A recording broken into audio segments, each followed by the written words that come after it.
نحمده ونستعينه ونستغفره ونؤمن به ونتوكل عليه ونعوذ بالله من شرور أنفسنا ومن سيئات أعمالنا من يهده الله فلا مضل له ومن يضلل فلا هادي له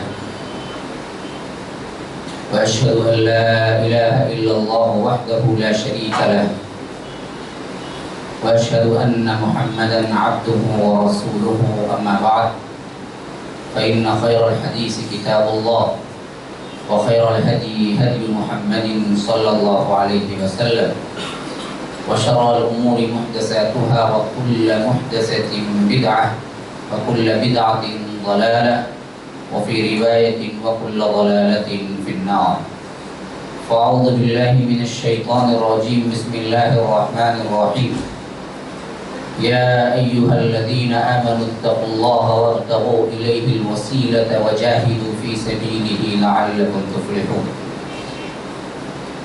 اللهم أرنا الحق حقا وارزقنا اتباعه وأرنا الباطل باطلا وارزقنا اجتنابه اللهم علمنا ما ينفعنا وانفعنا بما علمتنا وارزقنا علما رب اشرح لي صدري ويسر لي أمري واحلل عقدة من لساني يفقه قولي اللهم ألهمنا رشدنا وأعذنا من شرور أنفسنا آمین یا رب العالمین۔ برادران اسلام، واجب الاحترام بزرگوں، دوستوں اور عزیز ساتھیوں، لائق احترام ماؤں اور بہنوں، توحید کے ان دروس میں اللہ تبارک و تعالی پر وحدانیت کے ساتھ کس طرح ایمان لانا اور توحید کو توڑنے والی کیا کیا چیزیں ہیں، عقیدہ خالص کیا ہے اور عقیدے کو باطل کر دینے والی کیا کیا چیزیں ہیں، یہ ہم ایک کے بعد دیگرے سنتے آ رہے ہیں۔ انشاءاللہ جہاں تک ہو سکے آخری دن میں پورا خلاصہ پیش کرنے کی کوشش کروں گا۔ اب جو متفرق عنوانات سنتے آ رہے ہیں، ان میں کل کا جو عنوان تھا کہ مشرکین مکہ اللہ کو مانتے تھے لیکن اللہ ہی کی عبادت نہیں کرتے تھے، ایک بات۔ دوسری بات یہ تھی مضمون کا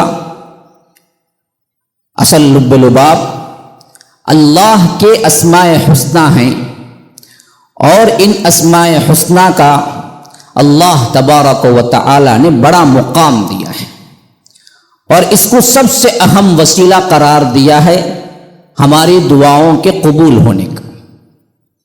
تو ہمارے اپنے معاشرے کے اندر ایک وسیلہ وہ ہے جو نہ ہمیں اللہ کے رسول صلی اللہ علیہ وسلم کے دور میں ملتا ہے، نہ ہمیں اصحاب رسول اللہ صلی اللہ علیہ وسلم کے سیرتوں میں ملتا ہے، نہ بعد میں آنے والے ادوار میں تابعین تابع التابعین کے دور میں ملتا ہے، نہ اسلاف کے دور میں ملتا ہے، جس کا عمومی طور پر ہمارے ذہنوں میں ہے کہ اللہ کے رسول صلی اللہ علیہ وسلم کی ذات کا وسیلہ لینا، صلحائے امت، شہدائے امت، اچھے لوگ، نیک لوگ، ولی، ان لوگوں کے نام سے مرنے کے بعد ان کی بھی ذات کا وسیلہ لینا اور ان کی ذات کے وسیلے سے گویا کہ اللہ تبارک و تعالی پر ایک طرح کا حق جتانا کہ ان کے ذریعے سے قبول کرنا۔ اب دیکھیے کوئی یہ کہتا ہے کہ ان کے ذریعے سے قبول کرنا ہے یا ان کی حرمت یا ان کی عزت یا ان کا احترام یا ان کی تقدیس کی وجہ سے قبول کر، تو معاملہ یہ ہوا کہ ہم اللہ تبارک و تعالی پر ایک طرح کا بوجھ رکھ رہے ہیں، حق رکھ رہے ہیں کہ فلاں ہے نا، کم از کم اس کی تو حرمت کرو۔ اب پہلے سوال ہی یہ پیدا ہوتا ہے کہ اللہ پر کیا مخلوق حق رکھتی ہے؟ یہ بہت اہم سوال ہے۔ جس کا ہمیں جواب ڈھونڈنا ہے. اللہ پر کوئی مخلوق کا وہ کتنی معزز کیوں نہ ہو، ولی ہو، نبی ہو، شہید ہو، صالح ہو، اولو العزم پیغمبروں میں سے ہو، خلیلان دو ابراہیم اور محمد الرسول اللہ ان میں سے ہوں صلی اللہ علیہ وسلم، لیکن ہے مخلوق اللہ پر کوئی حق رکھتی ہے یا نہیں رکھتی ہے؟ یہ پہلا سوال ہے. جب اس کا مسئلہ حل ہو جائے گا تو پھر وسیلے کا مسئلہ بھی حل ہو جائے گا. لیکن اس سوال کو ذہن میں رکھیے تاکہ آپ سو نہ جائیں، گردش کرتا رہے ذہن کے سوال کا جواب ابھی آنا ہے، ابھی دے دوں، مسئلہ ختم ہو جائے گا، پھر کیا ہے تلاش کشش نہیں رہے گی. سوال کو ذہن میں رکھیے. اب آئیے اصل مضمون کی طرف. یہ لفظ وسیلہ قرآن و سنت اور اصحاب رسول اللہ صلی اللہ علیہ وسلم میں کہاں کہاں آیا ہے، کس طرح استعمال ہوا ہے اور اس کا صحیح ویو کیا ہے، یہ سب سے اہم چیز ہوتی ہے بات کو سمجھنے کے لیے. قرآن کریم میں اللہ تبارک و تعالی نے اس لفظ کو 2 مرتبہ استعمال کیا ہے پورے قرآن کے اندر، جس میں سے ایک میں نے آیت پڑھی ہے مائدہ کی 35ویں آیت. یہاں پر لفظ وسیلہ استعمال ہوا ہے.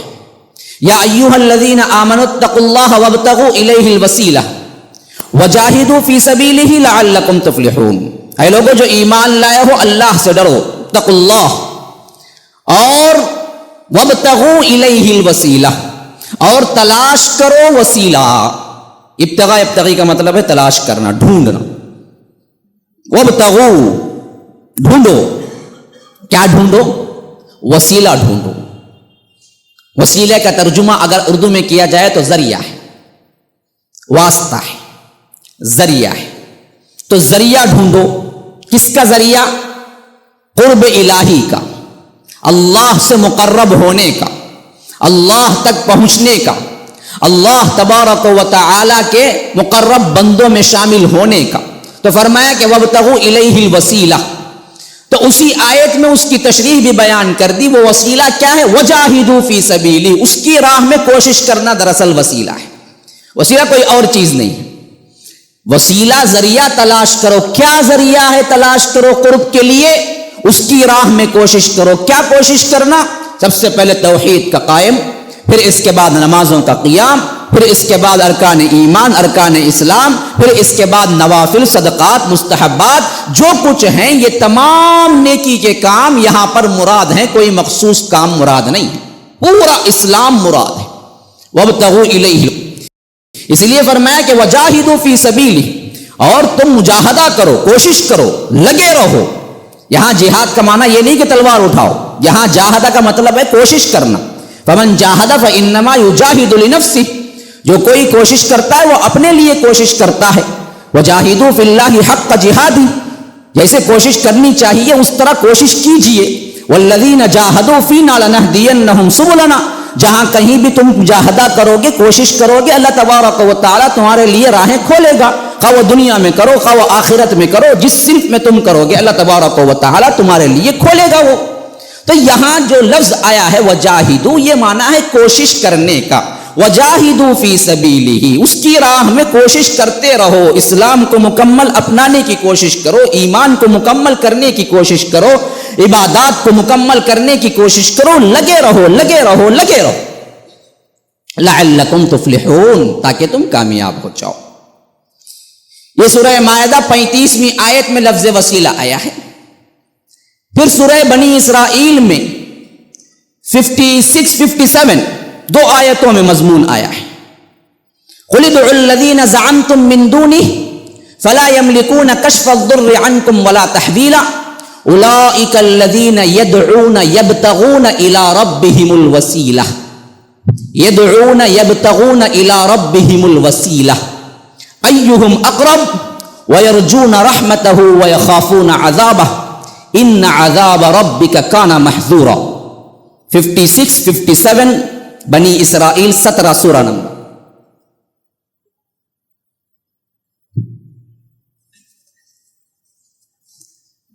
اب اس میں کیا مضمون ادا ہوا ہے؟ بڑا پیارا مضمون ہے. اللہ کرے کہ اللہ تعالیٰ ہمیں سمجھ عطا فرمائے. یہ بات کو سمجھ جائیں تو پھر پورے پریشانیاں دور ہو جاتی ہیں جو آج کے ماحول میں شرکیہ رسومات ہمارے ذہنوں میں بیٹھے ہوئے. فرمایا کہ قُلِ ادْعُوا الَّذِينَ زَعَمْتُم مِّن دُونِهِ، اے اللہ کے رسول صلی اللہ علیہ وسلم ان سے کہیے، ان بدبختوں سے جو اللہ کو چھوڑ کے دوسروں کو پکارتے ہیں، پکارو ہی نہیں. ادعوا الذین زعمتم من دونی، تمہارے زعم کے مطابق، تمہارے خیال باطل کے مطابق، تمہارے تصور کے مطابق جو بھی ہیں اللہ کو چھوڑ کر اچھا پکارو. زعمتم من دونی، لیکن میرا اسٹیٹمنٹ بھی سن لو. فلا یملکون کشف الضر عنکم ولا تحویلا، جس کے لیے تم پکارو گے، جو سبب بنے گا پکارنے کا، کسی کو مشکل ہے، کسی کو پریشانی ہے، کسی کو کشادگی ہونی ہے، کسی کو پیسہ ہونا ہے، کسی کو کام بننا ہے، کسی کو سیٹ ملنی ہے، کسی کو عہدہ، کیا ہے، کسی کی بیماری ہے، شفا کے لیے، جن کے لیے تم پکارتے ہو، پکارو گے، لا یملکون کشف الضر عنکم، تم پر سے کوئی مصیبت کو ٹالنے کا ذرہ برابر بھی اختیار نہیں رکھتے، ولا تحویلا، نہ پھیرنے کا، نہ ٹالنے کا، نہ پھیرنے کا کسی مصیبت کو. کشف، کھلنا، اسی سے کشف ہوا، ایک الگ اصطلاح بن گئی ہمارے ہاں صوفیہ کے اندر. کشف، لا یملکون کشف الضر عنکم، کوئی ضرر، کوئی نقصان، اسے کھولنا، پلٹانا اختیار نہیں ہے. ولا تحویلا، اور اس کو پھیرنا، ٹالنا، یہ اختیار ان کے ہاتھ میں نے دیا ہی نہیں. یہ اسٹیٹمنٹ اللہ تبارک و تعالی کا 56 پہلے آیت میں.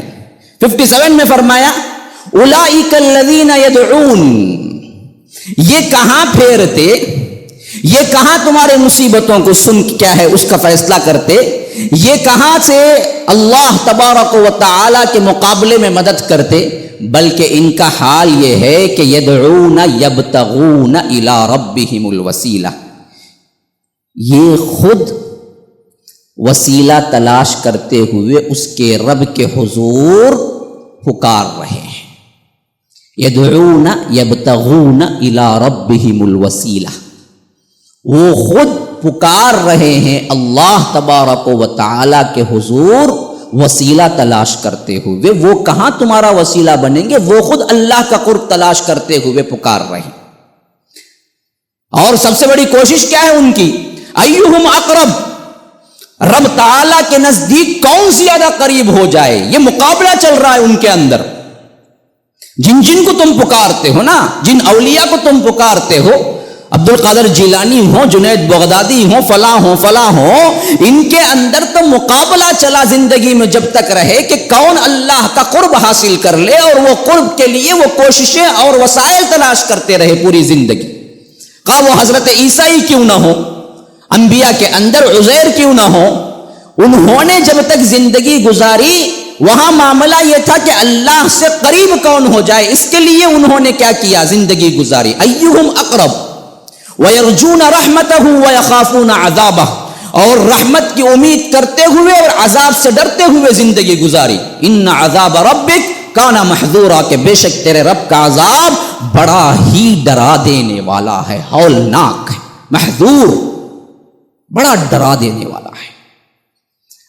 اب اس آیت سے چند باتیں بڑی ہی کلیئر ہو گئی ہیں. ایک سب سے اہم بات جو میں سمجھانا چاہتا ہوں وہ کیا ہے، اگر صرف بت کو پکارنا یا وہی شرک ہوتا تو اللہ کبھی یہ نہیں کہتا کہ جن کو تم پکارتے ہو اللہ کو چھوڑ کر وہ خود اللہ کے نزدیک قرب تلاش کرنے کی کوشش کر رہے ہیں. اگر یہ کہتا ہے، اور تصور میں بت کو رکھ لیجئے، تو بالکل بے معنی الفاظ ہو جاتے ہیں، مزخیز الفاظ ہو جاتے ہیں کہ اللہ ایسی بات کرے گا. بت کبھی تلاش کرتا ہے اللہ تبارک و تعالیٰ کا قرب، کبھی وہ عبادت کرتا ہے. وہ لکڑیاں، وہ مورتیاں کیا اللہ کے قرب تلاش کرتے ہوئے وہ لوگ کیا ہیں، عبادتوں میں مصروف ہوتے ہیں، اللہ سے ڈرتے ہیں. وہ لکڑیاں کیا چیز اس کے اندر ہے، وہ تو بے جان کی لکڑی اور پتھر ہے. اگر صرف یہی شرک ہوتا، ان بتوں کی پکارنا ہی مقصود ہوتا شرک، پھر تو یہ بات بالکل بے معنی ہو گئی. اس کے پیچھے اگر آپ شعور رکھنے والا انسان، ولی، ہاں اسی طرح کیا ہے دوسرے جو لوگ بنائے ہیں پیر ولی معاملہ اور فلاں پیغمبر فلاں معاملہ ہے ان کے ساتھ، یہ جو اشخاص کو بنائے ہیں وہی سیٹ یہاں بنتا ہے کہ ان کو اگر پیچھے رکھیں تو کہا کہ یہ وہ لوگ تھے جن کو آج تم پکار رہے ہو، جبکہ یہ لوگ خود اپنی زندگی میں اللہ کو پکار کے اللہ تبارک و تعالی کا قرب تلاش کر رہے تھے۔ بت کے لیے عبادت ہے ہی نہیں، ضرورت ہی نہیں۔ تو یہاں معاملہ کن کے لیے ہے؟ صاف ڈکلیئر ہو گیا کہ ولیوں کے لیے ہی ہے جو اللہ تبارک و تعالیٰ کو چھوڑ کے پکارتے ہیں، خواہ کتنے مقدس کیوں نہ۔ ان کا اپنا حال یہ ہے کہ وہ وسیلہ تلاش کر رہے ہیں۔ تو یہ بات اچھی طرح سمجھ لیجئے کہ قرآن میں اس کی تردید جو نہیں آئی ہی سمجھ رہے ہیں، یہ بے وقوفی ہے، جہالت ہے۔ اللہ نے کئی جگہ صرف اور صرف اشخاص کا، انسانوں کے لیے استعمال کردہ الفاظ سے اللہ نے روکا ہے کہ ان کو بھی مت پکار۔ بتوں کا صرف مسئلہ نہیں ہے، ولیوں کا ہی مسئلہ تھا۔ ایک بات، اب دوسری بات سمجھ لیجئے، وسیلہ۔ یہاں پر بھی پھر وسیلہ آیا ہے، تو یہاں بھی یہی اسلام مراد ہے جو میں پہلے آیت میں بیان کر چکا ہوں۔ وہ لوگ بھی اپنی پوری زندگی میں یہی تلاش کر رہے تھے کہ کس طرح قرب حاصل کیا جائے، نمازوں کے ذریعے، روزے کے ذریعے، صدقہ و خیرات کے ذریعے، یہی معاملہ، کوئی دوسرا وسیلہ نہیں ہے۔ اب آئیے حدیث میں بھی الفاظ لفظ وسیلہ آئے ہیں۔ ایک تو خود اللہ کے رسول صلی اللہ علیہ وسلم نے ہم سب کے لیے حکمن کیا ہے، صلی اللہ علیہ الوسیلہ، لوگوں دیکھو تم سب میرے لیے وسیلہ تلاش کرنا، وسیلہ مانگنا اللہ تبارک و تعالی سے۔ صلی اللہ، سوال کرو تم اللہ سے، لی الوسیلہ، میرے لیے وسیلہ، فإنہا مرتبۃ، پھر فرمایا کہ اللہ کے رسول صلی اللہ علیہ وسلم نے وہ ایک بہت بڑا مرتبہ ہے، وہ ایک بہت بڑا مقام ہے جو اللہ تبارک و تعالی جنت میں دے گا، اور وہ اتنا بڑا مقام ہے، اتنا بلند مقام ہے کہ بنی نوع انسانیت میں صرف آدم کے ایک بیٹے کو ملنے والا ہے، اور مجھے پورا امید ہے کہ وہ میں ہی ہوں گا۔ اس لیے تم وہ مقام مجھ سے مانگو، ہمیشہ میرے لیے دعا کرتے رہو کہ اللہ مجھے وہ دے دے۔ یقین بھی ہے، ساتھ میں ہمارے لیے دعا کا حکم بھی دیا کہ تم دعا کرتے رہو۔ یہاں دعا کے لیے الفاظ آ گئے کہ صلی اللہ، سوال کرو تم میرے لیے وسیلہ، اور بتا دیا وسیلہ کیا ہے۔ یہ بہت اونچا مقام ہے جو اللہ تبارک و تعالی جنت میں دینے والا ہے، بنی آدم کے کسی ایک شخص کو عطا ہونے والا ہے، اور وہ میں ہی ہوں گا۔ لیکن دوسری حدیث میں الفاظ خود سکھائے، فرمایا کہ جو کوئی مؤذن کی اذان سنتا ہے اور مؤذن جو کہتا ہے وہی کہتا ہے، یعنی اللہ اکبر اللہ اکبر اللہ اکبر اللہ اکبر، اشہد ان لا الہ الا اللہ اشہد ان لا الہ الا اللہ، جیسے مؤذن کہتا ہے ویسے ہی وہ ساتھ ساتھ کہتا ہے۔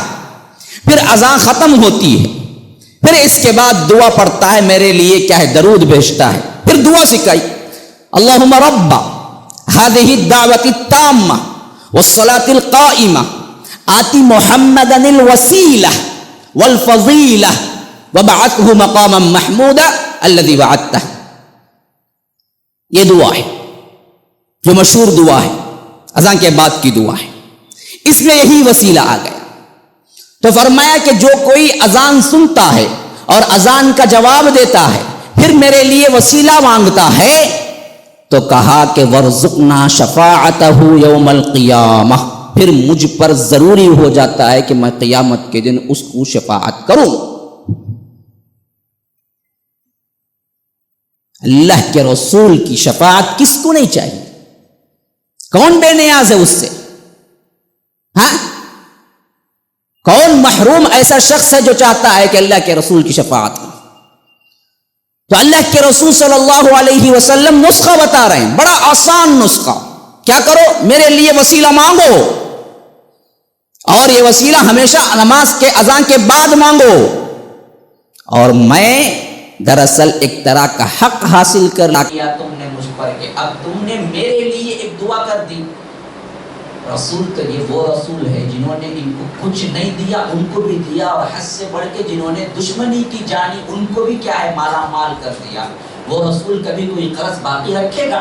تو اسی لیے کہا کہ تم نے جب میرے لیے ایک دعا کر دی تو پھر تو مجھ پہ ضروری ہو گیا کہ میں قیامت کے تمہاری سفارش کروں، تمہاری شفاعت کروں، یہ ضروری ہو گیا۔ ہاں تو کہا کہ یہ دراصل کام کرو۔ تو یہاں پر بھی وہ وسیلہ لفظ آیا ہے حدیث کے اندر، اور یہاں بھی وہی مقام ہے جو میں پہلے حدیث میں بیان کر چکا ہوں کہ یہ بہت اعلیٰ جنت میں مقام ہے جو صرف محمد الرسول اللہ صلی اللہ علیہ وسلم کو عطا ہونے والا ہے۔ تو یہ ہے وسیلہ، قرآن و سنت میں آنے والا۔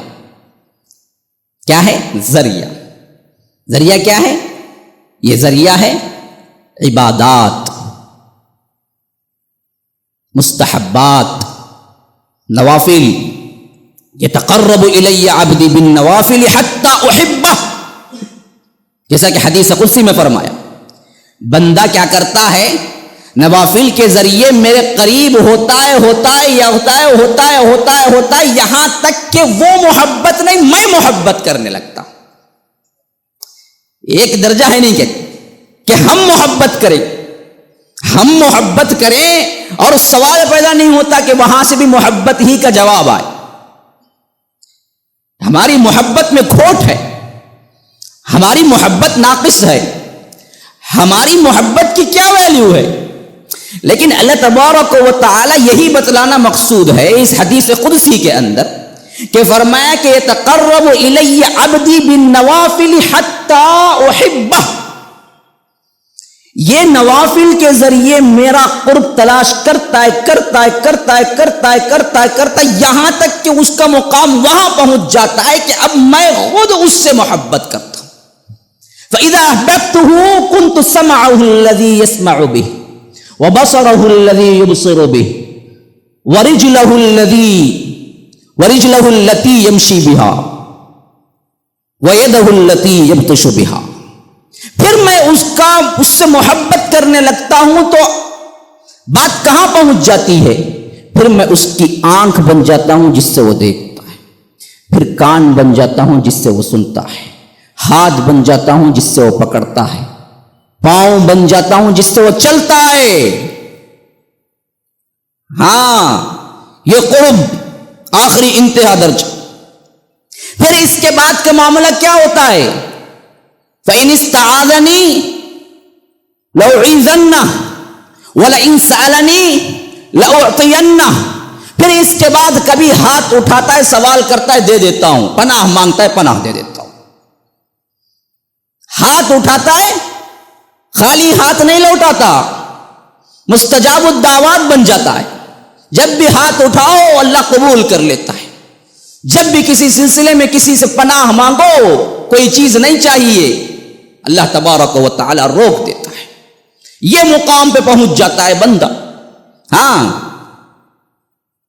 اللہ کے رسول صلی اللہ علیہ وسلم کہتے ہیں کہ اللہ کے کتنے ایسے بندے ہیں، اشعث اخبر، غبار آلود، پراگندہ، لیکن لو اقسم علی اللہ لابرہ، اگر وہ ہاتھ اٹھا دیں اللہ کے دربار میں اللہ ان کو واپس نہیں لوٹاتا، خالی۔ قسم کھا لیں اللہ کے لیے تو اللہ ان کی قسموں کو نہیں توڑتا۔ ہاں ربائی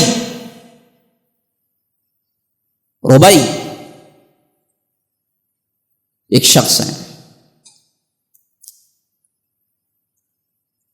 ان کی ایک بہن تھی۔ ایک مرتبہ انہوں نے کیا کیا، مارا، دان ٹوٹ گیا۔ قصاص میں اللہ کے رسول صلی اللہ علیہ وسلم کے پاس آئے تو اللہ کے رسول نے کہا تمہاری دان توڑ دی جائے گی۔ اب ان کے بھائی تھے، انہوں نے کہا کہ اللہ کی قسم دانت نہیں توڑی جائے گی۔ اللہ کے رسول نے کہا کہ بھائی کیا معاملہ ہے؟ قصاص ہے، مذاق نہیں ہے، حدود اللہ ہے، اللہ کا حکم ہے، میرا فیصلہ ہے، تم قسم کھاتے ہو کہ نہیں توڑی جائے گی؟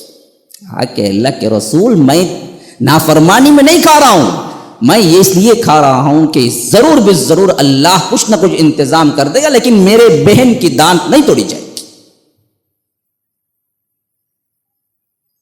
ہاں، معاملے کی نزاکت دیکھیں، ایک طرف کیا ہے حکم نبی کا، شریعت سامنے، اور اللہ کے رسول کا فیصلہ ہو گیا، دانت توڑو، کیونکہ انہی کی وجہ سے ایک دانت توڑی گئی پہلے، اب ان کی بھی دانت توڑو، جہاں سے ٹوٹی وہیں سے ویسے ہی پتھر مار کے۔ اب بھائی ہے کہ آ رہا ہے، قسم کھا رہا ہے، نہیں توڑی جائے گی اللہ کی قسم۔ اللہ کے رسول نے کہا کہ کتاب اللہ میں نہیں پاتے یہ حکم۔ پھر تھوڑی دیر نہیں گزری کہ جس سے قصاص لیا جانا تھا اور جو وارثین تھے وہاں پر جس کا دانت توڑا گیا تھا، وہ آ کے کہا کہ چلو جی ہم راضی ہو جاتے ہیں کہ ہمیں کیا قصاص ہی میں دے دیا جائے، پیسہ دے دیا جائے، ہم راضی نہیں ہیں دانت توڑنے کے۔ تو اللہ کے رسول نے کہا کہ لو اقسم علی اللہ لابرہ، اللہ کے بعض بندے ایسے بھی ہیں، ایسے قرب کے مقام پہ ہیں اللہ تبارک و تعالیٰ کے ہاں کہ اگر وہ قسم کھا بیٹھتے ہیں تو اللہ تبارک و تعالیٰ ان کی قسموں کو نہیں توڑتا۔ براء ابن عازب تھے، براء ابن عازب، حضرت انس ابن مالک ہے نا، ان کے بھائی ہیں سوتیلے، براء ابن مالک، عازب نہیں ہے مالک ہے۔ ان کو اللہ کے رسول صلی اللہ علیہ وسلم نے اشارہ کر کے کہا یہ ان میں سے ہے، جب یہ قسم کھاتے ہیں تو اللہ تبارک و تعالیٰ ان کی قسم نہیں توڑتا۔ تو صحابہ انہیں جہاد میں لے جاتے، جہاں کہیں بھی جانا ہوتا، دور دراز کے معرکوں میں خاص طور پر بلا کے لے جاتے، وہاں کوئی معاملہ ہوتا، جہاد شروع ہوتا، دن لگ جاتے، فتح کی کوئی امید نہیں ہوتی، تو لشکر میں لاتے، کہتے کہ برا قسم کھاؤ، قسم کھاتے کہ اے اللہ کل تو ضرور فتح ہوگی، اللہ کی قسم کل فتح ہو جاتی۔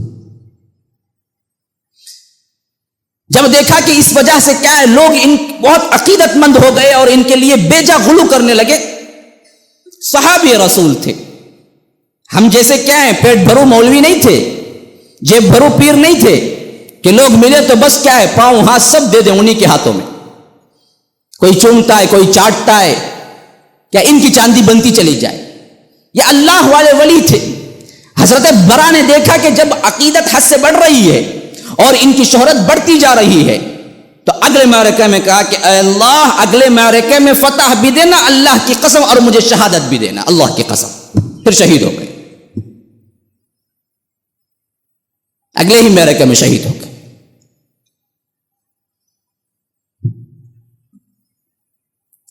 تو بات کہاں سے شروع ہوئی تھی؟ اصل بتلانا مقصود کیا تھا کہ اللہ تبارک و تعالی کے قرب کی تلاش اور اللہ تبارک و تعالی کی عبادتوں کے ذریعے مقامات کی تلاش، اس کا نام ہے وسیلہ، اس کے علاوہ کوئی اور چیز کا نام شریعت میں وسیلہ نہیں۔ اب جو وسیلہ مشہور ہوا کہ بجاہ، بحرمت، بحق محمد صلی اللہ علیہ وسلم کے احترام میں یا تقدیس میں یا فلاں ولی کے احترام میں، اللہ یہ ہے وہ ہے فلاں ہے فلاں ہے، ان کے ذریعے سے ان کی وجہ سے کیا کر دے، ہماری دعا کو قبول کر، یہ جو کہنے کا رواج آیا یہ سراسر بدعت ہے، جس کا کوئی ثبوت نہیں ملتا شریعت مطہرہ کی، کوئی ثبوت نہیں۔ اللہ کے رسول صلی اللہ علیہ وسلم کے دور مبارک میں وسیلہ اللہ کے رسول صلی اللہ علیہ وسلم کی ذات نہیں، جب زندہ تھے اس وقت بھی ذات نہیں، آ کے شفاعت کیا کرتے تھے وہی وسیلہ ہوا کرتی تھی، دعا کروایا کرتے تھے وہی وسیلہ ہوا کرتی تھی۔ اللہ کے رسول صلی اللہ علیہ وسلم کے پاس آتے، کہتے کہ اللہ کے رسول فلاں پریشانی ہے دعا کر دیجئے، اللہ کے رسول دعا کرتے، فلاں معاملہ ہے دعا کر دیجئے، اللہ کے رسول صلی اللہ علیہ وسلم دعا کرتے۔ اسی طرح بچہ پیدا ہوتا تو پہلے پہل تحنیک جسے کہتے ہیں، کسی بڑے کے زیر سرپرستی دینا اور اس کے ساتھ ساتھ گھٹی دینا جسے کہتے ہیں، یعنی سب سے پہلی غذا بچے کے پیٹ میں جو جائے وہ کسی بڑے بزرگ کا کیا ہے لعاب ہو، یہ طریقہ سنت بھی ہے اور اللہ کے رسول صلی اللہ علیہ وسلم کیا کرتے تھے۔ دوڑے دوڑے اللہ کے رسول کے پاس لاتے اور اللہ کے رسول کوئی میٹھی چیز شہد یا کر کھجور کوئی نہ کوئی چیز منہ میں رکھ کے اس کو نرم کر کے بچے کے لیے چٹا دیتے تھے. یہ گھٹی دینا اور اسی طرح دعا کروانا آ کے. جیسا کہ عبداللہ بن زبیر پیدا ہوئے سب سے پہلا مہاجر بچہ. جب مہاجرین ہجرت کر کے پہنچے مدینہ تو یہودیوں نے کہا کہ ہم نے تو کیا بڑا سخت جادو کر دیا ہے, اب کوئی بچہ نہیں پیدا ہوگا.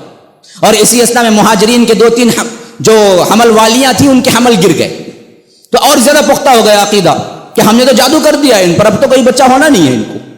تو پھر سب سے پہلا بچہ جو ہوا وہ حضرت اسما سے ہوا, حضرت عائشہ کی بہن. اور یہ زبیر بن عوام باپ تھے, انہوں نے بیٹے کا نام رکھا عبداللہ بن زبیر. بہت بڑے شہسوار ہیں, تاریخ کے بہت بڑے رکن ہیں گویا کہ. اب یہ سب سے پہلا بچہ پیدا ہوا تھا ہجرت کے بعد. دوڑے دوڑے لائے اللہ کے رسول صلی اللہ علیہ وسلم کے پاس. اللہ کے رسول نے نام رکھا, دعا دی, اور کیا ہے پھر اپنا لعاب دہن چٹایا, گھٹی دی. تو یہ اس طرح کا توسل تھا. اللہ کے رسول جب تھے اس طرح کا توسل تھا. اور احادیث بھی ابھی ملتے, اللہ کے رسول صلی اللہ علیہ وسلم جمعہ کے خطبے میں بھی دعا کیے. جب بہت زیادہ موسلادھار بارش تھی, پہلے کیا تھا, زیادہ قحط تھا. ایک مرتبہ جب پورا قحط تھا, خشک سالی کی وجہ سے, قحط سالی کی وجہ سے کیا ہے, بکریاں مر رہی تھی, چوپایوں کے لیے گھاس نہیں تھی. تو اللہ کے رسول خطبہ دے رہے تھے مسجد نبوی کے اندر. تو ایک دیہاتی اٹھا اور کہا کہ اللہ کے رسول دعا کیجئے, آج ہمارے بال بچے مر رہے ہیں قحط سالی کی وجہ سے, چوپائے مر رہے ہیں, بالکل خشک ہو چکا ہے. تو اللہ کے رسول صلی اللہ علیہ وسلم نے دعا کے لیے ہاتھ اٹھائے, کہا کہ اے اللہ رحمتوں برکتوں والی بارش نازل فرما, قحط کو دور کر. پھر کچھ ہی عرصہ نہیں گزرا, صحابہ کہتے ہیں کہ مدینے کی گلیاں جل تھل ہو گئی. اتنی بارش کہ پوری گلیاں جل تھل ہو گئی. تو وہی شخص پھر اگلے جمعے میں اٹھ کے کھڑا ہوا اور کہا کہ اللہ کے رسول دعا کیجئے کہ بارش رک جائے, جس کی وجہ سے اب بال بچے مر رہے ہیں. تو اللہ کے رسول صلی اللہ علیہ وسلم نے مسکرا کے کہا کہ اللہم لا علینا حوا علینا, اللہم لا علینا حوا علینا. کہا کہ اے اللہ ہم پر نہیں اطراف میں برسا, ہم پر نہیں اطراف میں برسا. تو روایتوں میں آتا ہے کہ چھڑی لے کے جس طرح اللہ کے رسول صلی اللہ علیہ وسلم خطبے میں یوں کہا کہ ہم پر نہیں اطراف میں برسا, اسی طرح بادل چھٹتا چلا گیا. جس طرح اللہ کے رسول یوں انگلی بتا رہے ہیں تو بادل کیا ہے, بات مانتا چھٹتا چلا جا رہا, اطراف میں چلا گیا. تو اللہ کے رسول صلی اللہ علیہ وسلم سے اس طرح کی شفاعت اور اس طرح کے توسل ہوئے تھے. جب اللہ کے رسول تھے تب تک کا معاملہ ہے. خصوصی طور پر بھی دعاؤں کے لیے آتے تھے, اور کبھی پوچھ کے خود اللہ کے رسول صلی اللہ علیہ وسلم کرتے تھے. ایک صحابی تھے خادم خاص, ہمیشہ جب اللہ کے رسول اٹھتے تو فوری طور پر وضو کا انتظام کرتے. خوش ہو کے کہا کہ پوچھ, کیا پوچھنا ہے. اللہ کے رسول نے خود پوچھا, پوچھ کیا پوچھنا. انہوں نے کہا کہ اللہ کے رسول جنت میں آپ کی رفاقت چاہتا ہوں. سوال کر دیا تو یہ کیا کر دیا, دیکھو کوئی دنیا نہیں مانگی. چھٹ انہوں نے کہا کہ جنت میں آپ کی رفاقت چاہتا ہوں. پوچھا کہ اس کے علاوہ کچھ نہیں. صحابی نے کہا کہ اللہ کی قسم اس کے علاوہ کچھ نہیں, صرف ایک خواہش, آپ کے ساتھ جنت میں. تو اللہ کے رسول نے کہا تو بہت بڑی بات مان لی, اب تو کیا ہوگا, ساتھ میں تمہاری بھی مدد کی ضرورت ہے. تم ایسے کرو کہ نوافل کے ذریعے میری مدد کرو, میں دعا کرتا ہوں تمہارے لیے. تو اللہ کے رسول صلی اللہ علیہ وسلم پوچھ کے بھی دعا کی. خاص الخاص آیا کرتے تھے اصحاب رسول اللہ اپنی پریشانیوں کو لے کے, اللہ کے رسول صلی اللہ علیہ وسلم دعا کر دیا کرتے تھے. ان کی دعائوں سے بلائیں ٹل جاتی تھی. جب مدینہ گئے صحابہ مکی, اب دیکھیے نا جی, ہمیں بھی بہت سا مسابقہ پڑتا ہے. آپ کسی سٹی یا کسی شہر کسی علاقے کے رہنے والے ہوں, آپ کسی کام سے سفر میں دوسرے علاقے میں جائیں, بیمار پڑ جاتے ہیں اور بندہ, اور ایک طرح کا کیا ہے ماحول بھی بن جاتا ہے کہ ہاں بھائی آب و ہوا سیٹ نہیں ہوئی, مجھے ایک کلائمیٹ نہیں سیٹ ہو رہا ہے بھائی, یہاں مجھے بخار آ گیا. یہی معاملہ جب ہجرت کر کے پہنچے اللہ کے رسول صحابہ کے ساتھ ہو گیا. اللہ کے رسول, حضرت عائشہ, حضرت بلال, حضرت ابو بکر سب بیمار. سب بیمار ہو گئے، سخت بیمار۔ ابو بکر کی حالت تو بیان کی جا رہی ہے کہ وہ تو اشعار پڑھا کرتے تھے، اب تو میری موت گویا کہ جوتے کے تسمے کے قریب ہے۔ حضرت عائشہ کہتی ہیں کہ اتنی بیمار پڑی کہ میرے تمام بال جھڑ گئے تھے، یعنی ان کو مدینے کی آب و ہوا سیٹ نہیں ہوئی، سخت پریشان ہو گئے۔ حضرت بلال کہتے ہیں کہ میں تو کیا ہے بخار سے دھنک رہا تھا، اتنی بخار ہوتی تھی، اور میں اس وقت پکارا کرتا تھا کاش کہ مکے کے وادی میں مجھے ایک پڑاؤ اتنی جگہ مل جاتی تو میں رہ جاتا، یہ بدبختوں کی وجہ سے میں نکل کے آیا۔ تو اللہ کے رسول جب بیمار پرسی کے لیے آتے، ابو بکر، عائشہ وغیرہ، حضرت بلال وغیرہ کو دیکھتے تو دعا کرتے۔ پھر اللہ کے رسول نے ہاتھ اٹھا دیے، اللہ کہا کہ اے اللہ اسی طرح امن پسند یہاں کے ماحول کو بھی بنا دے جس طرح ہمارے لیے سیٹ مکہ تھا، جس طرح مکے میں سیٹ تھے اسی طرح بنا دے۔ دعا قبول ہوئی۔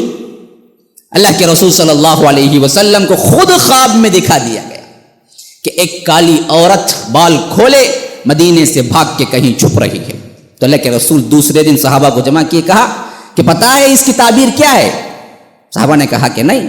تو اللہ کے رسول نے اس کی تعبیر یہ ہے کہ وہ جو بلا تھی، وہ جو کیا ہے وبا تھی مدینے کے اندر، وہ کالی عورت میں دکھایا گیا کہ وہ اب مدینے سے نکل کے کسی اور طرف چلی گئی، پھر اس کے بعد حالات سدھر سے چلے گئے، سب اچھے ہو۔ تو یہ دعا کا، یہ شفاعت کا سسٹم اللہ کے رسول صلی اللہ علیہ وسلم جب تک تھے تب تک قائم تھا، موجود تھا۔ لیکن اللہ کے رسول صلی اللہ علیہ وسلم کی وفات ہو گئی۔ وفات کے بعد پوری تاریخ میں ہمیں کسی اتھینٹک، ہاں بعض ضعیف روایات ملتے ہیں، میں اس پر بھی کلام کروں گا بعد میں، کوئی اتھینٹک اور کتاب و سنت میں درج یہ ایک روایت بھی نہیں ملتی جس میں اصحاب رسول اللہ صلی اللہ علیہ وسلم نے اللہ کے رسول کا واسطہ لیا ہو اپنی دعاؤں کے اندر یا اپنی پریشانیوں کے اندر، یا کسی بعد میں ابو بکر کا، عمر کا واسطہ لیا، کبھی نہیں ہوا۔ بلکہ اس کے بالکل برعکس ہمیں روایات ملتی ہیں۔ وہ کیا ہے؟ حضرت عمر کے دور مبارک میں سخت قحط پڑا، 3 سال رہا قحط تقریباً، اور اس قحط کے زمانے میں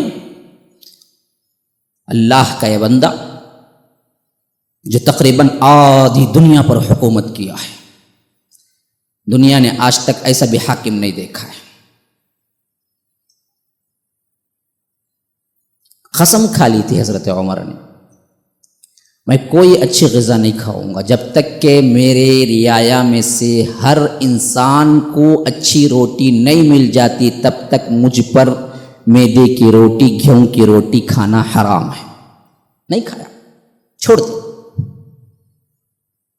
حتیٰ کہ اپنی غذا اتنی کم کر دی، صحابہ سب مل کے آ کے التجا، رونے لگے کہ امیر المومنین آپ نے تو کیا ہے اپنے آپ کو ہلاک کرنے کا فیصلہ کر لیا، اتنی محنت رات دن بھاگ دوڑ کرتے ہیں اور کھاتے کچھ نہیں تو ہوگا کیا آپ کا؟ کہا کہ مجھے ڈر ہے کہ اگر میری رعایا کے اندر ادنا ادنا ادنا کنارے پہ رہنے والا کوئی بندہ بھی بھوک سے مر جائے تو کل اللہ مجھ سے سوال کرے کہ عمر تیری رعایا تھا، تو حاکم بنا تھا۔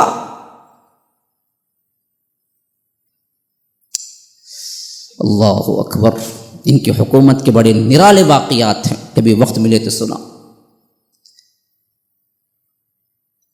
آخرکار سب نے مل کے انہیں مجبور کیا تو مانا کہ ہاں سوکھی جو کی روٹی کھاؤں گا ایک، کہا کہ ساتھ میں کم از کم زیتون لے لیجئے، کہا کہ نہیں سب کو زیتون ملے گا، میری رعایا کے ہر فرد کو زیتون ملے گا، کہا کہ وہ تو نہیں ارینج کر سکتے، کہا کہ جب تک سب کو نہیں ملتا میں بھی زیتون نہیں کھاؤں گا۔ زیتون حالانکہ ایک کھٹا پھل ہوتا ہے، آج کوئی سالن شمار نہیں کرے گا زیتون کو، آپ کھا کے دیکھیں، کوئی بڑا کیا نہیں تھا وہ متنجن وغیرہ کا ہے، اس قسم کا کوئی ڈش نہیں تھی، ایک زیتون معمولی سا پھل کھٹا میٹھا ہوتا۔ کہا کہ جب تک مجھ پر روغن زیتون اور اس کا تیل ضرورت جائز نہیں ہے، جب تک کہ کیا سب کو نہیں ملتا۔ اس وقت حضرت عمر نے دیکھا کہ قحط سالی بڑھ رہی ہے، اللہ کے رسول صلی اللہ علیہ وسلم کے چچا کے دروازے پہ دستک دی، حضرت عباس کی، کہا کہ آئیے اب ہم سب مل کے کیا ہے نماز استسقاء پڑھ کے دعا کریں، بارش طلب کرنے کی دعا۔ تمام احادیث کی کتابوں میں باپ رہے گا، نماز استسقاء، پانی طلب کرنے کی دعا۔ اور یہ بخاری کے اندر یہ روایت موجود ہے کتابوں استسقاء میں، یاد رکھ لیجیے، آپ ہونا تو اٹھا کے دیکھ۔ بخاری کے اندر یہ روایت موجود ہے کہ حضرت عمر نے حضرت عباس کا دروازہ کھٹکھٹایا اور حضرت عباس سے کہا کہ آئیے نماز استسقاء کی دعا اور نماز کی تیاری، آپ بھی ساتھ میں آنا ہے۔ اور نماز پڑھا کہ پھر حضرت عباس کو سامنے کر کے محفل میں بٹھایا اور کہا کہ عباس آپ دعا کیجئے۔ پھر اس کے بعد حاضرین سے خطاب کر کے کہا کہ اے اللہ، جب تک تیرا نبی تھا ہمارے درمیان، ہم اس سے نتوسل الیک، نتوسل بھی، کہ اللہ کے اس پیغمبر کے ذریعے ہم وسیلہ تلاش کرتے تھے، لیکن آج یہ موجود نہیں ہے تو ہم اس رسول کے چچائے محترم کے ذریعے ہم وسیلہ تلاش کرتے ہیں۔ پھر حضرت عباس سے کہا کہ آپ دعا کیجیے۔ اگر جائز ہوتا، قبر مبارک بالکل سامنے مدینے کے اندر موجود ہے، خلیفۃ المسلمین ہونے کے ناطے جو حکم دیتے سب کے سب جمع ہو جاتے، اور جس وقت جمع ہو کے یہ الفاظ کہے جا رہے تھے وہ تمام صحابہ سامنے تھے۔ اگر یہ خلاف شرع کوئی بات ہوتی، خلاف شرع کوئی مسئلہ ہوتا تو صحابی اٹھ کے کھڑا ہوتا، کہتا کہ عمر کیوں چچا، سامنے قبر ہے، پکارو، لو وسیلہ اللہ کے رسول کا ساتھ میں، عباس تک کیوں جائیں؟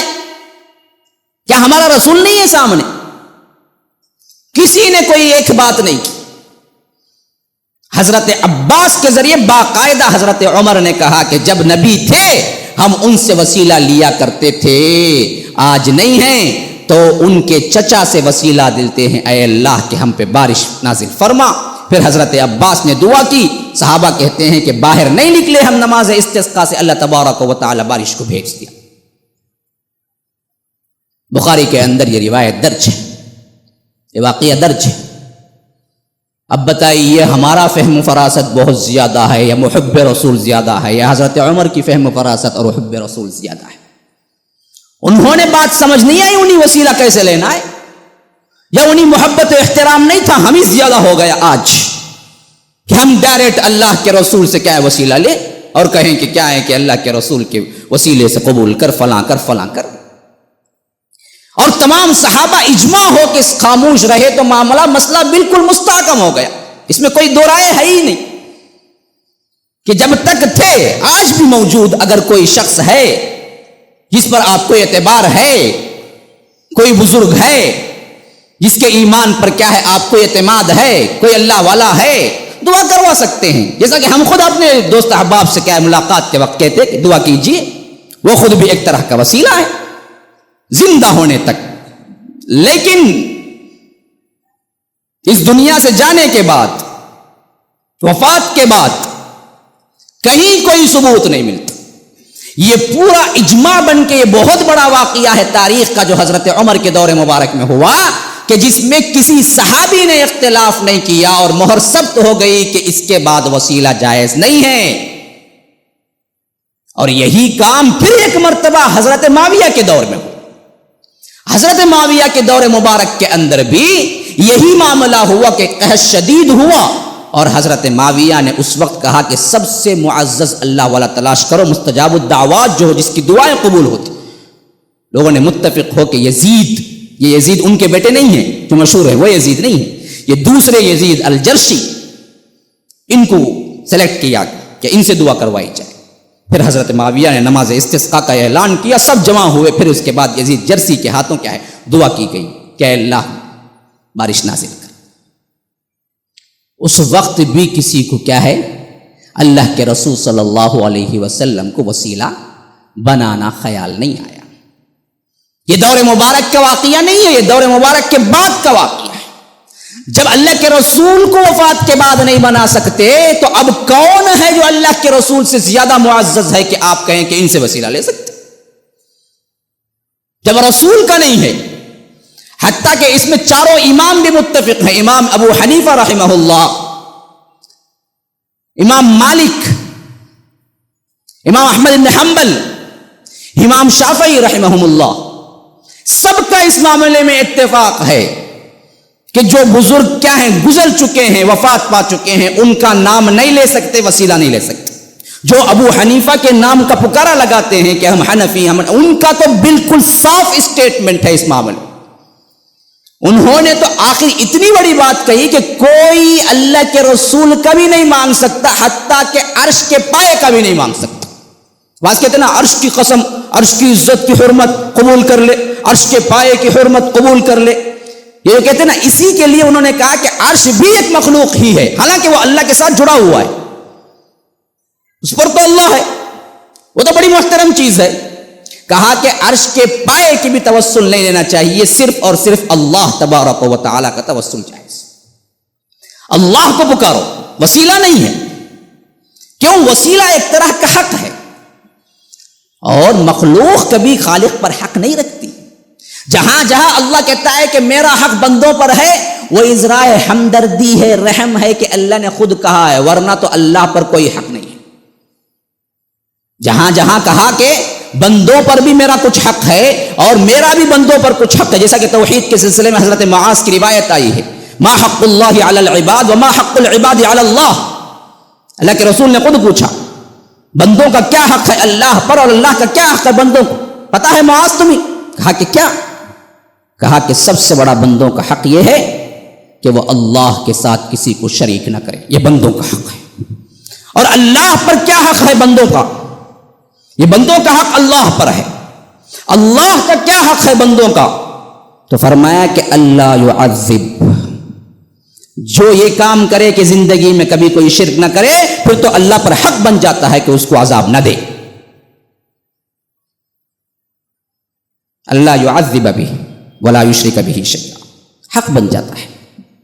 لیکن یہ حق بھی یاد رکھ لیجئے بحیثیت حق کے نہیں، رحم کے ہے. اللہ پر کوئی حق نہیں، شرط نہیں لگا سکتا اللہ پر کوئی. تو اس حیثیت سے بات کو سمجھ لے.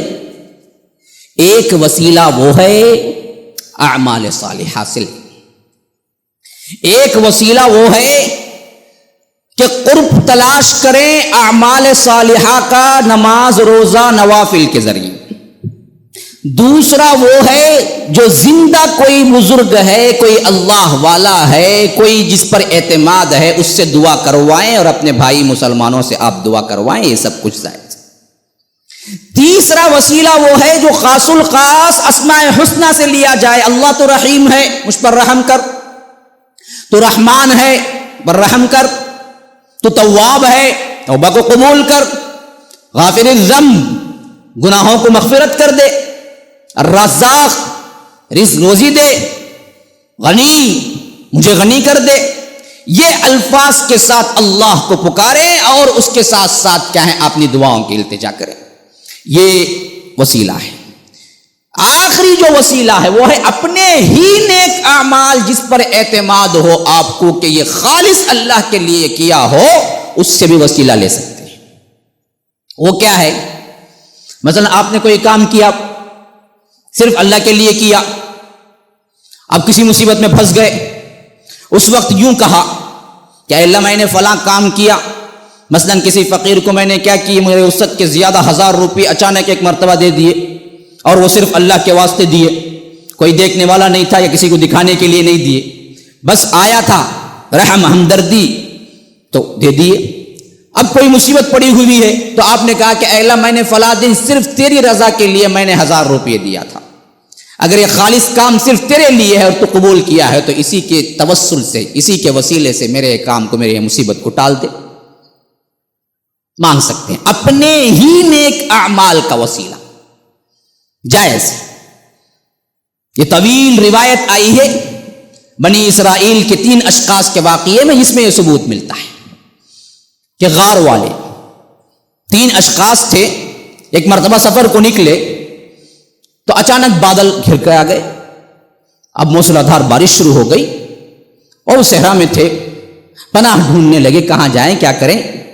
تو اچانک کیا دیکھتے ہیں کہ ایک غار ہے. انہوں نے کہا کہ چلو جی اب بارش سے بچنے کے لیے بہترین ہے غار. غار میں اندر داخل ہو گئے تینوں بے دھڑک. اب اللہ کا کرنا یہ ہوا کہ جیسے ہی اندر داخل ہوئے اوپر سے ہوا کی اور آندھی کا جو زور چل رہا تھا اسی سے کیا ایک بہت بڑی چٹان لڑکتی ہوئی آئی اور برابر اس غار میں فٹ بیٹھ گئی, جس طرح بوتل میں ڈھکن فٹ بیٹھ گئی اس غار میں. اب جیسے ہی اندھیرا اور اوپر سے سانس رکنے لگی, نہ روشنی کا کوئی ذریعہ نہ ہوا کا کوئی ذریعہ, تو وہ تینوں نے مل کے کیا کیا کہ اس کو ڈھکیلنے کی کوشش کی, جتنا ہو سکا کیا اور جتنا کچھ تک وہ کیا کوئی اثر چٹان پہ ہونے والا نہیں, وہ اپنی جگہ. اب تو کیا ہے جب سانسیں رکنا شروع ہو گئی ان کی, ہوا نہیں مل رہی تھی, تو اللہ کے رسول کہتے ہیں کہ ان میں سے ایک نے کہا کہ بھائی اب تو صرف دعا ہے, اب کوئی دوا نہیں ہو سکتی ہمارے ہاتھ سے, اب تو صرف دعا کر سکتے ہیں. تو ان میں سے ایک نے کہا کہ چلو جو بھی اپنے زندگی میں سب سے نیک عمل کیا ہو اللہ کے لیے اس سے وسیلہ تلاش کریں. دعا کرنے لگی. تو ایک نے کہا کہ اے اللہ میرے ماں باپ بڑے بوڑھے تھے اور میں بڑی خدمت کرنے والا تھا ماں باپ کی. جب بھی بکریاں لے کے جاتا, صبح سویرے نکلتا, شام پہنچتا, سب سے پہلے میری بیوی بچوں سے بھی پہلے میرے ماں باپ کو میں ان بکریوں کا دودھ نتھار کے پیش کرتا. جب ماں باپ پی لیتے تو پھر میں میری بیوی بچے پیتے. یہ میرا معمول تھا اور اسی طرح خدمت میں جڑا ہوا تھا. ایک مرتبہ ایسے ہوا کہ کچھ دیر زیادہ دور نکل گیا جنگل میں چراتے چراتے, اور جب میں واپس آیا تو بڑی دیر ہو چکی تھی اور میرے ماں باپ بھوکے ہی سو گئے تھے. اب میں جب واپس پلٹ کے گھر کو آیا تو سب سے پہلے دودھ نتھارا اور لے جا کے کھڑا ہوا تو دیکھا کہ ماں باپ گہری نیند میں ہیں. اب فیصلہ میں یہ کر نہیں پایا تھا کہ اٹھا کے پلاؤں یا نہیں خود پی لوں. دونوں طرح دل نہیں مانتا تھا کہ میں سوچ رہا تھا کہ اگر انہیں اٹھاؤں تو نیند میں تکلیف دوں گا, یا میں پہلے پی لوں میرے بیوی بچوں کو دے دوں تو یہ مجھ سے کسی طرح نہ ہو سکے گا. پھر وہ بندہ کہتا ہے کہ اے اللہ پھر میں رات بھر ان کے سراہانے وہ جگ رکھ کے کھڑا رہا کہ کب اٹھیں وہ خود نیند سے اور پی لیں, اور میرے پاؤں کے نیچے میرے بیوی بچے بل بلا رہے تھے بھوک سے اور پوچھ رہے تھے کہ دودھ دو, لیکن میں اپنی اولاد کو دودھ نہیں دے رہا تھا اس وقت. میرے ماں باپ پہلے پی لے, اس وجہ سے میں وہ جگ لے کے کھڑا رہا, پوری رات کھڑا رہا اور پورا گھر بھوکا رہا. صبح سویرے جب ماں باپ اٹھے تو میں نے کیا ہے انہیں پہلے پلایا, پھر اس کے بعد خود بھی بچوں کو دیا. اے اللہ یہ اخلاص کے ساتھ تیری رضا کے لیے میں نے یہ کام کیا ہے, اگر یہ اللہ تو قبول کر لیا ہے تو آج اسی کے وسیلے سے دعا کرتا ہوں کہ اس بلا کو ٹال دے. حدیث کے الفاظ ہیں جیسے ہی دعا ختم ہوئی چٹان خود بخود تھوڑی سی ہٹ گئی جس سے روشنی آنے لگی. ہوا روشنی کا انتظام ہو گیا. لیکن اللہ کے رسول کہتے ہیں کہ لیکن ابھی وہ نکلنے کے قابل اتنی جگہ تو نہیں تھی, بس تھوڑی سی ہٹی. دوسرے نے کہا کہ اے اللہ تو جانتا ہے میری ایک کزن تھی اور میں اس سے بے پناہ محبت کرتا تھا, وہی محبت جو ہر ایک شخص ایک عورت سے کر سکتا ہے, اور میں اس کو ورغلانے کی کوشش کرتا تھا لیکن وہ اللہ کی بندی ہمیشہ ٹال جایا کرتی تھی. شدید عشق سا ہو گیا تھا. ایسے عرصے میں ایک مرتبہ وہ کنگال ہو کے میرے پاس آئی, پیسے کی سخت ضرورت تھی اس کو. وہ آ کے میرے پاس سوال کیا کچھ درہم و دینار کا. میں نے کہا کہ دیکھ میں تجھ کو پسند کرتا ہوں, تجھے معلوم ہے, جو جتنا مانگتی ہے دینے کے لیے تیار ہوں, لیکن میری خواہش بھی پوری کرنا ہے. اب وہ بیچاری فقر میں تھی, کنگال تنگ دست تھی, ضرورت تھی پیسے کی اس کو. آخر کار ہار مان لی, بات مان لی کہ چلو دو کم از کم. تو میں نے پیسے دیے. وہ کہی کہ رات ملنا ہے, ٹھکانے متعین ہوئے, فلاں جگہ ملنا ہے. پھر رات آئی, میں لے کے کمرے میں گیا, دونوں تنہا ہوئے تو میں نے دیکھا کہ اس کے پورے بدن پہ راشا ہے، لرزہ ہے، وہ ہدر رہی ہے۔ میں نے کہا کہ اللہ کی بندی، میں کوئی زبردستی نہیں کر رہا ہوں، میں پیسے دیا ہوں تجھے۔ تو اس نے کہا کہ دیکھ، میں نے کبھی یہ کام نہیں کیا ہے۔ اصل میں شریف زادیوں کا یہی مسئلہ ہوتا ہے، اور جو رذیل ہوتے ہیں، جن کے پیشے یہ ہوتے ہیں، ان کے لیے کوئی ڈر کا مقام نہیں ہوتا۔ میں نے کبھی نہیں کیا ہے۔ اے شخص، اللہ سے ڈر۔ پتہ نہیں وہ کیا الفاظ تھے، وہ کہتا ہے کہ بس مجھ پر طاری ہوگا۔ وہ اللہ کا ڈر دلانا وہ ایسے وقت پہ، آج تو مواقع ڈھونڈتے ہیں نا، آج تو ہماری نسلیں کیا اتنی بگڑ چکے ہیں، نوجوان ہوں، مرد ہوں یا عورتیں ہوں یا لڑکیاں ہوں، مواقع ڈھونڈتے ہیں۔ اللہ پناہ میں رکھے۔ اللہ بڑا غیرت مند ہے۔ صرف یہ کیا ہے، اللہ کے رسول نے دعا مانگی ہے کہ میری امت کو پورے ہلاک نہ کر دینا، ورنہ تو ہم نے جو کرتوت کیے ہیں اس کے تو سبب تو اللہ کبھی ہمیں ہلاک کر دیتا۔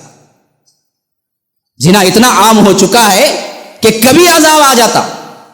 تو اللہ کے رسول صلی اللہ علیہ وسلم کی دعائیں ہیں جو اللہ تبارک و تعالی ہمیں کیا ہے درگزر کر رہا ہے۔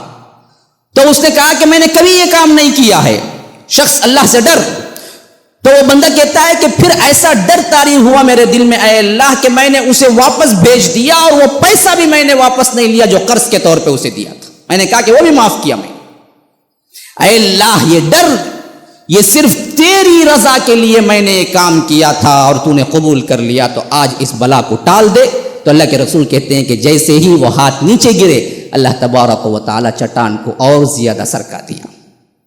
اب تو کیا ہے، اچھی طرح ہوا اور روشنی آنے لگی، لیکن ابھی نہیں نکل سکتے تھے۔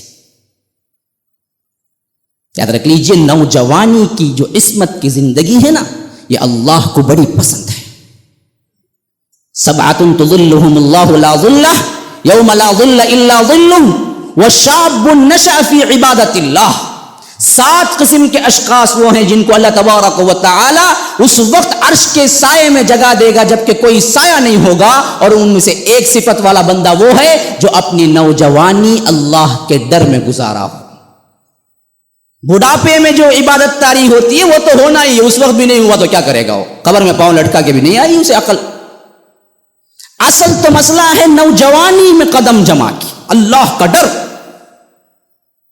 آپ کے لیے کوئی کیا ہے، ذا منصب و جمال، زبردست، بہترین، خوبصورت، مالدار، ایسی عورت آ کے آپ کو بلائے، بدکاری کریں گے، چل بڑا اچھا موقع ہے، اس وقت کوئی بندہ کہے نہیں انی اخاف اللہ، نہیں بھائی میں اللہ سے ڈرتا ہوں۔ اللہ کے رسول کہتے ہیں کہ اس کو جنت میں اس حشر کے میدان میں عرش کے سائے کے نیچے جگہ ملے گی۔ یہ معمولی چیز نہیں ہے۔ آج آئی ٹی فیلڈ کے نوجوانوں سے خطاب کر رہا ہوں، خاص کر ان کو مواقع پھیلے ہوئے ہیں، خواہ وہ عورت ہو کہ مرد، مواقع بڑے پھیلے ہوئے ہیں۔ سیٹ بالکل بازو بازو ہے، رات میں نائٹ ڈیوٹی میں کیا ہے، شفٹوں میں تمہارے لیے پورا آرام ہے، جو چاہے کرتے، کوئی پوچھنے والا نہیں ہے۔ لیکن یاد رکھیے، ایک اللہ تبارک و تعالی دیکھ رہا ہے۔ ایسے مواقع پہ عصمت کی راہ اختیار کریں گے، تمہارے لیے درجات کی اتنی بلندی ہے کہ کوئی ولی بھی نہیں پہنچ سکتا۔ لیکن اس کو غلط استعمال کریں گے تو کل قیامت کے دن ایسے انگارے ہیں جن کو اللہ کے رسول صلی اللہ علیہ وسلم نے دیکھا تھا کہ تنور میں آگ بھڑک رہی ہے اور ننگے مرد اور عورت اس کے اندر بل بلا رہے ہیں، اور نیچے سے آگ بھڑکائی جا رہی ہے، اور اوپر بالکل تنگ ہو گیا ہے منہ کہ نکلا نہیں جا رہا ہے۔ پوچھا جبرائیل سے، کون؟ کہا کہ آپ کی امت کے زناکار۔ حلال میں جائیے، حرام سے بچیے۔ تو تیسرے نے دعا کے لیے ہاتھ اٹھایا، کہا کہ اے اللہ، میں لوگوں کو مزدوری پہ رکھا کرتا تھا، مزدور میرے پاس کام کرتے تھے، اجر لیتے تھے۔ ایک مرتبہ ایسے ہوا کہ ایک مزدور اپنا کچھ اجر لیے بغیر چلا گیا، اس کا کوئی پیسہ میرے پاس تھا، وہ آ نہیں رہا تھا، اور کہاں گیا پتہ نہیں تھا، ڈھونڈا نہ ملا۔ میں نے اس کے مزدوری کے پیسوں سے ایک جوڑا خرید لیا، بکرا بکری کا، پھر اس کو کیا ہے چرایا۔ وہ بکرا بکری کے ذریعے اللہ نے بڑی برکت دی اور بہت بڑا غلہ بنا، 200-300 بکریوں کا بڑا غلہ، اور عرصہ ہو گیا. وہی مزدور ایک مرتبہ میرے پاس آیا. میں نے اس کو پہچان لیا. مزدور نے کہا کہ مالک میری مزدوری کا کچھ پیسہ آپ کے پاس ہے. کہا کہ ہاں ہے, واپس کر دیجیے. اس سے سمجھ لیجیے مزدوروں کا حق ان کی طرف لوٹانا کتنے بڑے اجر کا باعث ہے. یہ اللہ والوں کی نشانی ہے کہ مزدور رکھیں تو برابر حق دیا کریں, کام زیادہ لے حق نہ دے. کل یہ پوچھنے والے نہیں ہیں یہ تو کیا ہے, آپ سے سوال نہیں کر سکتے, ان کی پوزیشن وہ نہیں ہے, لیکن اللہ ان کی طرف سے وکیل بن کے سوال کرے گا کل قیامت کے دن. اللہ جس کا وکیل بن جائے تو پھر کیا ہے.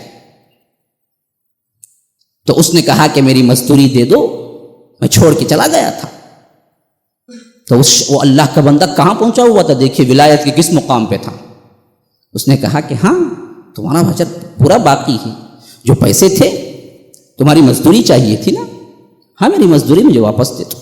کہا کہ وہ جو بکریاں جو اتنا بڑا غلہ ہے, یہ جو 300-400 بکریاں میدان میں پھیلی ہوئی, وہ سب تمہاری مزدوری ہے, لے کے جاؤ. اس نے کہا کہ لا تستہزئ بی, دیکھ اے شخص مجھ سے مذاق نہ کر. اس نے کیا کہا, لا تستہزئ بی, مجھ سے مذاق نہ کر. وہ مذاق سمجھا تھا. تو وہ اللہ کے بندے نے کہا کہ لا تستہزئ بک, دیکھ تجھ سے میں مذاق نہیں کر رہا ہوں, حقیقت بیان کر. جو تو چھوڑ کے گیا تھا اس سے میں نے جو خریدا اور میری محنت کے بعد یہ اتنا بڑا غلہ ہے, وہ تیرے اماؤنٹ سے ہوا ہے سب کچھ, وہ سب کچھ لے جا. تو اس نے جب دیکھا کہ پورے اس کے ساتھ کہہ رہا ہے سنجیدگی کے ساتھ, تو وہ تو بڑا خوش ہوا, اور وہ پورا کا ایک بکری چھوڑے بغیر سب کو ہانکتا خوشی سے پلٹ کے دیکھتا چلا گیا. تو وہ بندے نے کہا کہ اے اللہ, یہ کام میں نے صرف تیری رضا کے لیے کیا ہے اور تو قبول کر لیا ہے, تو آج اس بلا کو ٹال دے. تو اللہ کے رسول کہتے ہیں کہ ہاتھ نہیں گرا, وہ چٹان کل کی کل نیچے گر گئی, راستہ بن گیا, تینوں باہر نکل گئے.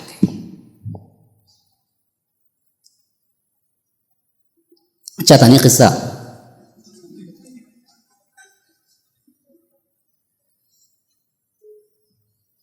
قصص کا یہی فائدہ ہے, نصیحت انسان بڑے توجہ سے سنتا ہے, لیکن اصل چیز اس کی نصیحتیں ہیں جو میں نے آپ لوگوں کو ذکر کی.